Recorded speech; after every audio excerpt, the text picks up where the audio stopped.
नए माली साल का विफाकी बजट 10 जून को आ रहा है। अवाम के लिए अभी से खतरे की घंटियां बजने लगी हैं। IMF के दबाव पर सार्फिन पर इजाफी बोझ डालने की तैयारियां की जा रही हैं।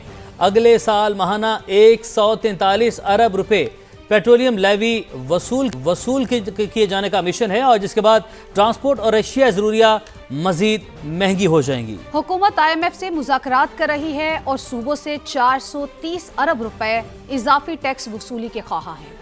NFC भी 1700 अरब रुपए की गुंजाइश निकालने की बातें कर रही है, जिसके बाद सूबाई हुकूमतों की जानिब से शदीद मज़ाहमत की जा रही है। विफाकी बजट और इससे मुतालिक उमूर पर तफसीली बात करेंगे और इसी हवाले से हमें शकील अहमद भी ज्वाइन कर चुके हैं। शकील, सबसे पहले तो आप कहिएगा कि हुकूमत कहती है कि महंगाई कम हो रही है, तो फिर पेट्रोलियम लेवी में इजाफे की ज़रूरत क्यों पेश आ रही है? जी बहुत शुक्रिया। देखिए, जब आप अनरियलिस्टिक किस्म के टारगेट सेट करेंगे ना IMF की डिक्टेशन पर या उनके दबाव पर, तो फिर ऐसा ही होगा। अल्टीमेटली बोझ आवाम पे आएगा, क्योंकि जो करंट फिस्कल ईयर है जो क्लोज हो रहा है 30 जून को, इस 14,131 अरब का टारगेट रखा जो कि अनरियलिस्टिक था। डे 1 से ही कहा जा रहा था कि ये अचीव नहीं होगा और ऐसा ही हुआ। 2 बार रिवाइज करना पड़ा और अल्टीमेटली 13,000 पे अब टारगेट ये सेट हुआ है और उसमें भी शॉर्टफॉल का सामना है। अगले साल भी ऐसा ही हो रहा है कि 15,267 अरब का हदफ है, टैक्स हदफ, वो अनरियलिस्टिक है। बहुत सारे लोग एक्सपर्ट्स भी कह रहे हैं, हुकूमत खुद भी मान रही है और FPR को भी इस चीज़ का एहसास है, इदराक है कि ये टैक्स हदफ भी पूरा नहीं होगा। लेकिन चूंकि IMF ने कहा कि आप ये बड़ा हदफ रखें तो इसलिए ये हदफ रखा जा रहा है और अगर ये पूरा ना हुआ तो उसके कुशन के तौर पर हुकूमत ने ये फैसला किया है कि जो नॉन टैक्स रेवेन्यू है वो 2,700 अरब रुपये से ज़्यादा रखा जाए, जिसमें 1727 अरब रुपये तो सिर्फ पेट्रोलियम लेवी होगी। मैं आपको ये भी बता दूं अपने नाज़रीन के लिए कि इस साल एवरेज माहाना जो पेट्रोलियम लेवी या सरचार्ज वसूल किया गया है सार्फिन से, वो माहाना 122 से 124 अरब रुपये है। अगले साल ये बढ़कर 143 से 144 अरब तक पहुंच जाएगा ऑन एवरेज। तो अब यहाँ से अंदाज़ा लगाएं कि जब पेट्रोलियम लेवी बढ़ेगी, उस पर ट्रांसपोर्ट किराए बढ़ेंगे, अशिया ज़रूरत की कीमतों में इजाफा होगा और महंगाई का एक तूफान आएगा। और ज़ाहिर है टैक्स मैयर्स भी लिए जा रहे हैं। आपको पता है कि वफाक और सूबे मिलकर नए टैक्स इक़दाम, टैक्स इन्फोर्समेंट मैयर्स भी लेंगे तकरीबन 1.1 ट्रिलियन के। तो इससे ओवरऑल जो इम्पैक्ट आएगा ना वो आवाम के ऊपर आएगा और बिजनेस कम्युनिटी के ऊपर भी आएगा, तो महंगाई में इजाफा होगा। तो इस तरह के जो टारगेट जब सेट किए जाते हैं तो उससे मसाइल पैदा होते हैं। दूसरी तरफ IMF और हुकूमत के दरमियान मुज़ाकरात चल रहे हैं। इसके अलावा हुकूमत और वफाकी हुकूमत और सूबाई हुकूमतों के मुज़ाकरात चल रहे हैं। तो अभी तक बजट की डेट तो अनाउंस हो गई है, अब शेड्यूल आ गया है। 10 जून को होगा बजट पेश, 9 जून को इकनॉमिक सर्वे और 8 जून को कौमी इक़्तिसादी कौंसिल का इजलास होगा। लेकिन अब फाइनल टचेस दी जा रही हैं और अब होपफुली ये बजट प्रेजेंट कर दिया जाएगा पार्लियामेंट। ठीक है शकील, जो इजाफी 430 अरब रुपए अब टैक्स वसूली का हदफ रखा गया है वो किन शोबों से हासिल किया जाएगा? और IMF और जो हुकूमत के मुज़ाकरात जारी हैं उस हवाले से तो हम बात करेंगे आगे जाके, लेकिन अभी ये जो जिन सेक्टर्स की हम बात कर रहे हैं उसमें तनख्वाहदार तबका हमने देखा कि हमेशा निशाने पर रहता है, या ऐसा महसूस होता है कि IMF ये तो नहीं कहता कि तनख्वाहदार तबके के ऊपर सारा बोझ डाल दिया जाए। तो क्या इरादे आपको नजर आते हैं? क्या तनख्वाहदार तबका फिर से निशाने पर ही होगा?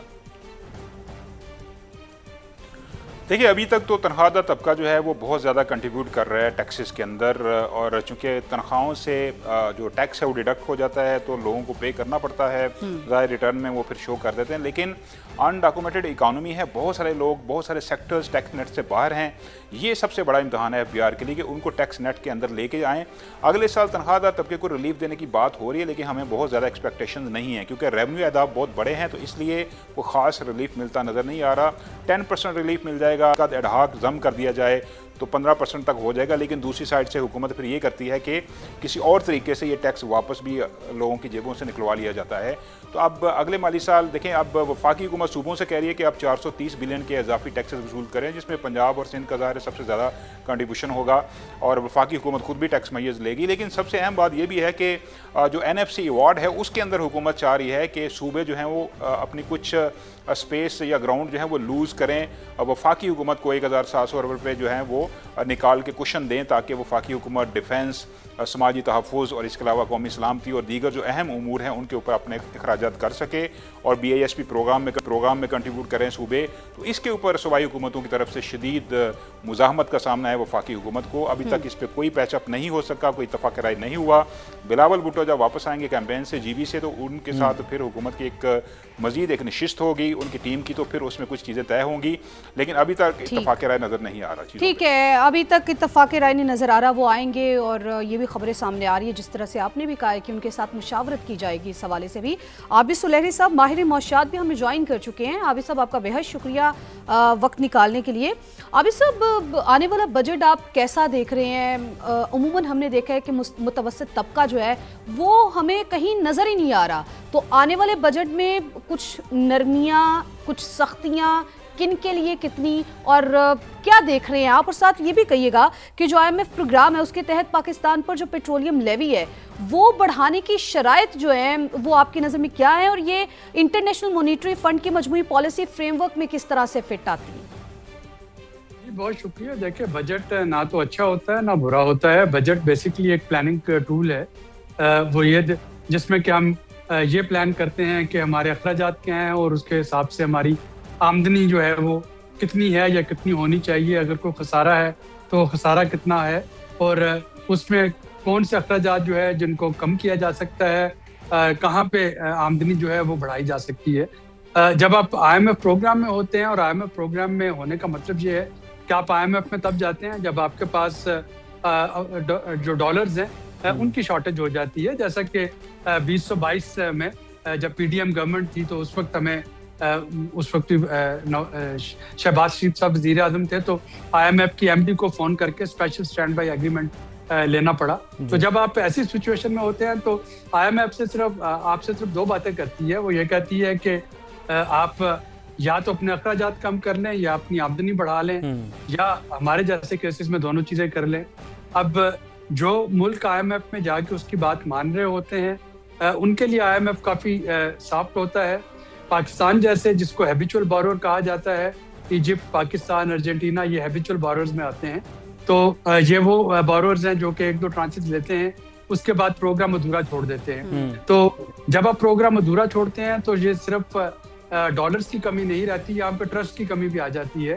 तो ट्रस्ट डेफिसिट की वजह से फिर IMF आपसे ये कहता है कि जी पहले ये इक़दामात आप अपने पार्लियामेंट से अप्रूव करवाएं और उसके बाद आपको अगली ट्रांच मिलेगी। तो अब जो हमारा बजट है, अगर आपने देखना हो कि बजट कैसा होगा तो आप IMF की वेबसाइट पे चले जाइए। 21 मई का एक डॉक्यूमेंट वहाँ पे IMF ने लोड किया हुआ है, जिसमें पाकिस्तान की जानिब से एक MEFP memorandum of economic and financial policy, जो कि वज़ीर ख़जाना और गवर्नर स्टेट बैंक साइन करते हैं, वो लगा है। और उसमें तमाम चीज़ें जो भी हमने कमिटमेंट दी है IMF को, सब की सब लिखी हैं। सही। तो अगर हम ये कह रहे हैं कि हम जो है वो अपना फिस्कल डेफिसिट उसको कम कर रहे होंगे, या कर्जे लौटाने से पहले, सूद से पहले हम एक सरप्लस बजट लेके आएंगे, उसके बाद बेशक कर्जों की अदायगी की वजह से उसमें खसारा आ जाए, तो उसका मतलब ये होता है कि आप जो रिलीफ आपने कहा या जो डेवलपमेंट कहा वो कर्जा लेके आप नहीं कर सकते। अगर तो आपकी आमदनी आपको इजाजत देती है तो IMF को कोई एतराज नहीं होगा। पेट्रोल चाहे 100 रुपए लीटर दें, आप बिजली का यूनिट 5 रुपए का दें, लेकिन अगर आपको उसके लिए कर्जा लेना पड़ रहा हो तो हमारे केस में ये होता है कि वफाक 1 जुलाई को जो उसको सूबों को हिस्सा देने के बाद टोटल रकम मिलती है वफाकी शेयर, उतना ही उसको 1 जुलाई को कर्जा लेना होता है, और तब जाके बाकी का माली साल गुजरता है। तो IMF ये कह रहा है कि आप कर्जा लेके रिलीफ मत दें, आप अगर कर सकते हैं तो आप। लेकिन आप साहब यहाँ पर ये कहेगा कि जैसे कि अभी आपने IMF की हम 12 बात कर रहे हैं कि IMF ने क्या कहा, या तो अपनी आमदन बढ़ाई जाए या तो अपने अखराजात कम किए जाएं, तो क्या ये आमदन बढ़ाने के लिए सिर्फ तनख्वाहदार तबका या पेट्रोलियम लेवी ही उसका रास्ता है, या क्योंकि एक जानिब एक ऐसा इदारा जिसने अपने टारगेट्स अहदाफ पूरे नहीं किए, जिसके हवाले से हर जगह बात हो रही है, यानी कि FBR की मैं बात कर रहा हूँ, अरबों रुपए की गाड़ियाँ 1010 गाड़ी FBR के मुलाजमिन के लिए निकाली गई, वहाँ पर अरबों रुपए लगाए गए कौम के, तो क्या IMF ये नहीं कहता कि इस तरह के अखराजात को भी ज़रा ब्रेक लगाई जाए?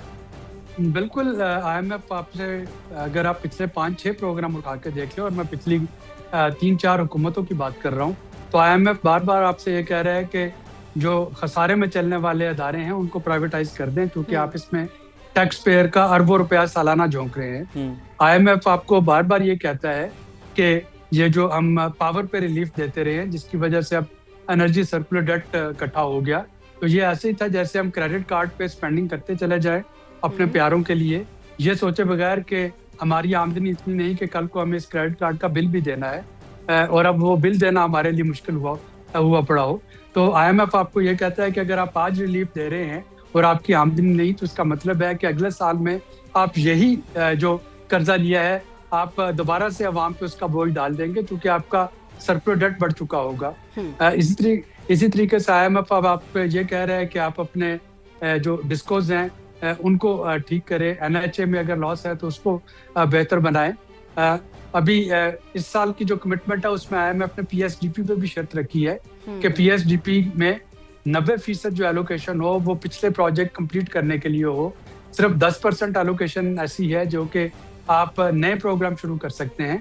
तो IMF कहता है कि अगर आपका थ्रो ओवर जो है वो हर साल बढ़ता चला जा रहा है, आप सियासी बुनियादों पर स्कीमें अनाउंस किए जाते हैं और उसके बाद उनको मुकम्मल किए बगैर अगले साल मजीद नई स्कीमें अनाउंस कर देते हैं, तो उस पर IMF काफ़ी टची है। सोशल प्रोटेक्शन पे वो बजट बढ़ाने के लिए बात करता है कि विस्प की जो जो स्टाइपेंड है उसको इन्फ्लेशन से मैच करके बढ़ाया जाए। तो ये तो हो गया कि अखराजात कैसे मैनेज करने हैं। उसके बाद वो अब जो बात कर रहा है रेवेन्यू की, तो अगेन वो 21 मई वाले डॉक्यूमेंट में स्टाफ मिशन ने ये एक्नॉलेज किया है कि, जिसको अगर मैं सादा जुबान में बयान करूं तो शायद उसका आसान मफहूम ये बनता है कि सैलरीड क्लास और जो फॉर्मल बिजनेस सेक्टर है वो अपनी सकत के मुताबिक अब उस पर इससे ज्यादा बोझ नहीं डाला जा सकता। अब आपको अपना टैक्स नेट वसी करना होगा। आपको जो सेक्टर ठीक है, according to you tax net को वुसअत देनी होगी। जिस तरह से आपने कहा है, हर साल बजट पेश किया जाता है, हर साल ये उम्मीद की जाती है कि इस साल का बजट जो है वो पिछले साल के बजट से कुछ मुख्तलिफ हमें दिखाई देगा और शायद कोई रिलीफ दिया जाए, लेकिन वही कहानी जो है वो बार बार दोहराई जाती है। साथ ही मौजूद रहिएगा। शकील, मैं आपकी तरफ आऊँगी। चूँकि हम लोग बात कर रहे हैं ओवरऑल बजट के हवाले से, NFC के हवाले से, NFC के वसाइल में तब्दीली की तजावीज़ सामने आ रही हैं। क्या हुकूमत सूबों के आइनी हिस्से में कमी करना चाहती है? अगर सूबे मज़ाहमत करते हैं तो क्या विफाक के पास कोई मुतबादिल मंसूबा जो है वो मौजूद है? देखिए, ये एक ग्रे एरिया है क्योंकि इसके अंदर ये कॉन्स्टिट्यूशनल मैटर है। जब तक आप आइन में तरमीम नहीं करेंगे, NFC अवार्ड में जो शेयर है ना तो आप सूबों का कम कर सकते हैं और ना वफाक अस खुद अपना हिस्सा बढ़ा सकता है। सूबों की रजामंदी लाजमी है। आइन के अंदर ये लिखा हुआ है कि आप सूबों का हिस्सा कम नहीं कर सकते, वो बढ़ा सकते हैं। तो वफाकी हुकूमत को इन एनी केस सूबों को ऑन बोर्ड लेना होगा, मुशावरत करना होगी, उनकी रजामंदी से कुछ वे आउट निकालना पड़ेगा। लेकिन अभी तक तो यही है कि सूबे जो हैं इस बात के लिए एग्री नहीं है कि उनका जो शेयर है कम किया जाए। आपको मालूम है कि 57.5% सूबों का हिस्सा है NFC में, 42.5% वफाक है। लेकिन वफाक के ऊपर अखराजात का बोझ यकीनन ज़्यादा है। बहुत ज़्यादा पैसा, 7 से 8 हज़ार अरब रुपये हम कर्ज़ों पर सूद देते हैं हर साल। फिर डिफेंस के अखराजात हैं, फिर समाजी तहफ़्फ़ुज़ है, BISP प्रोग्राम है, फिर वफाकी तरक्याती प्रोग्राम है PSDP, और वफाकी हुकूमत अपने पैसों से सूबों में जाके डेवलपमेंट एक्सपेंडिचर्स भी कर रही होती है।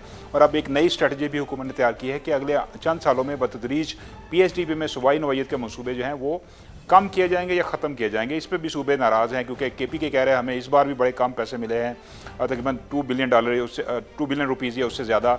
और सिंध हुकूमत को भी एतराज़ है। तो शायद 200 अरब रुपये PSDP में इजाफा कर दिया जाए। प्राइम मिनिस्टर की भी ख्वाहिश है कि 1126 से बढ़ाकर इसको 1326 कर दिया जाए। तो हो सकता है कि ये भी डिसीजन हो जाए।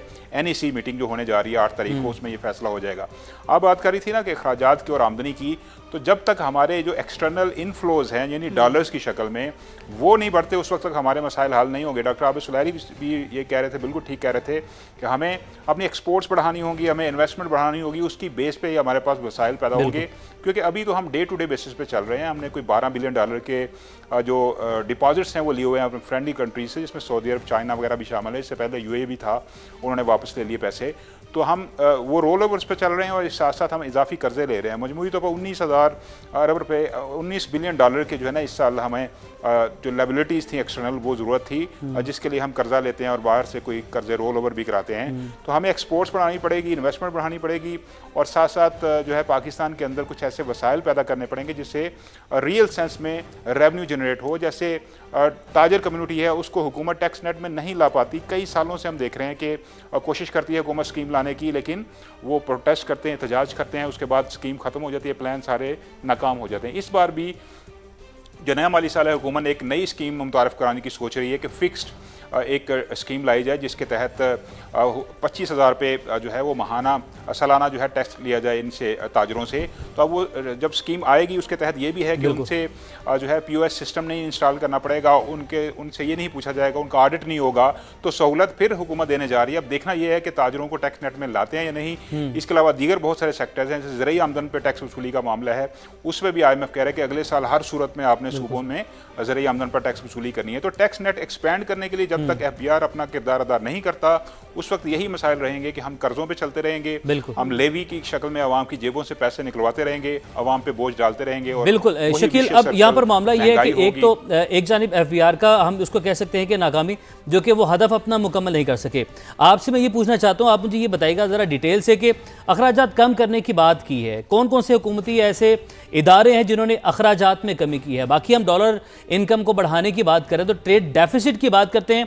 हुकूमत के एक जानिब दावे हैं, अगर दावों को देखा जाए तो बहुत अच्छा लगता है सब कुछ, लेकिन अगर रियलिटी देखें तो ट्रेड डेफिसिट जो है हमारा वो इस साल तमाम रिकॉर्ड तोड़ चुका है और जब से पाकिस्तान वजूद में अब तक का सबसे बड़ा ट्रेड डेफिसिट है। तो क्या इस तरीके से हम जो है आवाम के ऊपर से बोझ कम करेंगे या आगे की जानी बढ़ेंगे?